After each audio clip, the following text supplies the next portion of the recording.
Paano nakatakas si Alice Guo mula sa Pilipinas at paano hindi siya nahuli ng ating mga otoridad? Yan ang pinag-usapan kanina sa pagpapatuloy ng Pogo investigation ng Senate. Ako si Lian, Buan at itong Rappler Recap. The hearing has just finished. I'm standing in front of the Senate where ngayong araw nalaman natin kung paano ba umalis ng bansa si Alice Guo. Now, if we are to believe her sister Sheila, umalis sila mula sa bansa gamit ang isang bangka. Ayon sa kwento ni Sheila, siya, si Alice Guo at ang isa lang kapatid na si Wesley Guo ay sinundo sa kanilang farmhouse sa Bamban, Tarlac, sinakay sa isang van at by land nag-travel sila ng 5 oras papunta sa isang pantalan. Kung saan yung pantalan na yon, sabi ni Sheila, hindi niya raw natatandaan. So that gave an opening to several of the senators and also to the intelligence operatives present in the hearing to build a theory where this dock could have been. So one theory could be Zambales dahil ayon sa Presidential Anti-Organized Crime Commission, merong initial sightings of Chinese-looking people at an exclusive resort in a secluded island in Zambales at isa nga doon kamukhang-kamukha daw ni Alice Guo. Pwede rin naman daw sa Pangasinan. Because according to Senator Jinggoy Estrada, Alice Guo is reported to be close to some people in Pangasinan at ayon sa kanyang impormasyon ay may namataan din daw ng mga Chinese mula sa Pangasinan. If you ask the Department of Justice, it's feasible to ride a boat from a dock in Luzon because ayon daw sa mga na-interview nilang mga human trafficking victims noon, meron talagang backdoor from a Luzon port. Pero hindi natatapos sa Luzon port na yun yung kanilang travel because according to Sheila Guo, after riding a small boat, they boarded another big boat. And this big boat, they rode in this big boat for 4 days. Not 4 hours, but 4 days, and then another small boat to get to their final destination, which is Malaysia. So if we are to base on the theory of the National Bureau of Investigation, ang pwede daw nangyari ay mula sa Luzon Port, nag-speedboat sila papuntang Mindanao sa Bonggao, Tawi-Tawi, kung saan meron ding backdoor daw doon. And Bonggao, Tawi-Tawi is much closer to Sabah, Malaysia. May binanggit si Sheila na isang Chinese name at after research ni Senator Risa Ontiveros, nalaman nila na this could be Sidapan Island, Sipadan Island in Sabah, Malaysia, and this seems to be corroborated by a stamp on Sheila's Philippine passport na noong July 18, they entered Sabah, Malaysia. You could say that this is a straightforward itinerary, pero it's conflicting with some initial intelligence reports coming from Malaysia itself. Dahil sabi nga ng PAOK nung una, their Malaysian counterparts reported that on July 18 also, Alice Guo entered Kuala Lumpur, not Sabah, Kuala Lumpur, Malaysia, via air from Denpasar, Indonesia. Paano nangyari yon? Sabi nga ni PAOK spokesperson Director Winston Casio, hindi niya rin alam.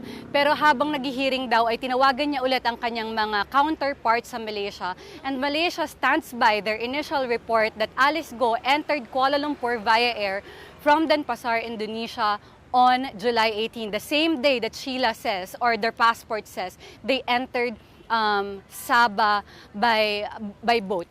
This is something that should be reconciled by immigration or further investigation, or there could be another angle. There is a possibility that Sheila might not be telling the truth.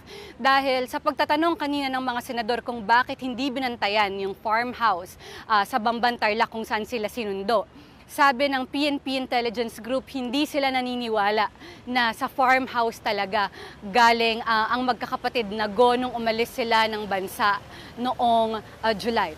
Sheila also claims that from Malaysia and then they went to Singapore and then they went to Indonesia. At pagdating daw nila sa Indonesia, humiwalay na siya sa ate niyang si Alice at sa brother niyang si Wesley. Hindi niya na daw alam kung nasan sila after that. But according to Senator Risa Ontiveros, there is a hotel booking for 4 rooms in Batam, Indonesia, where they all went. And Sheila did confirm na dun siya sa Harris Hotel sa Batam, Indonesia, nag-check-in. But she claims that they went on separate ways in Batam, Indonesia. So nandun pa rin yung doubt whether she's telling the whole truth or she's protecting her sister and her family. According to the Bureau of Immigration, Alice Guo is currently in Jakarta, Indonesia, and there's a standing request for Indonesian immigration authorities to apprehend her and return her to the Philippines. Kasi Indonesian immigration din naman yung nagtrabaho para maibalik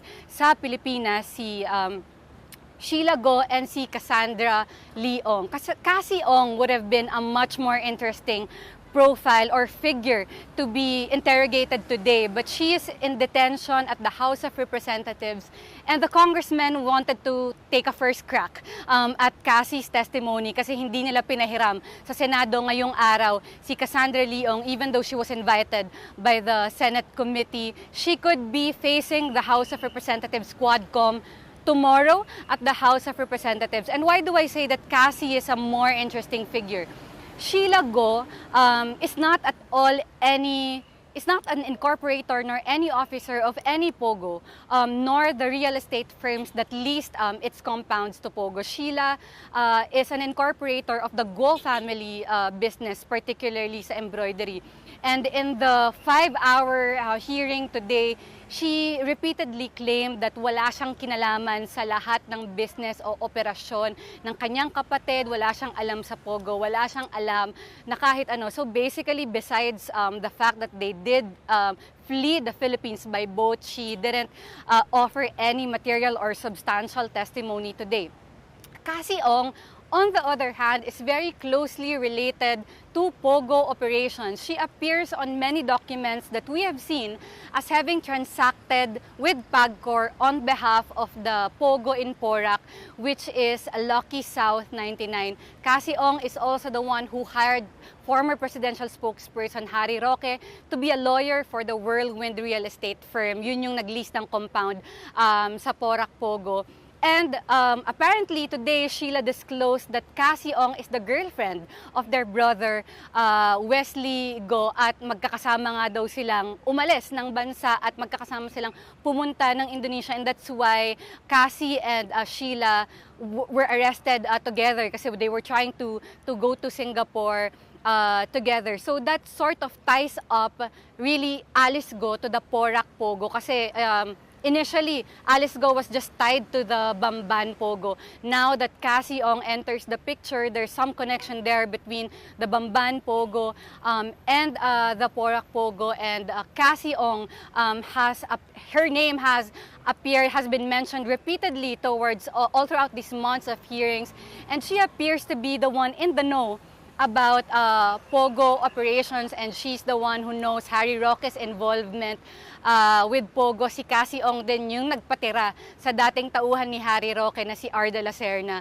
sa kanilang compound sa Porac. But again, Cassie Ong was not sent to the Senate today. Gusto ng House na sa kanila unang haharap si Cassandra Ong, which is expected either tomorrow or Thursday at the House of Representatives.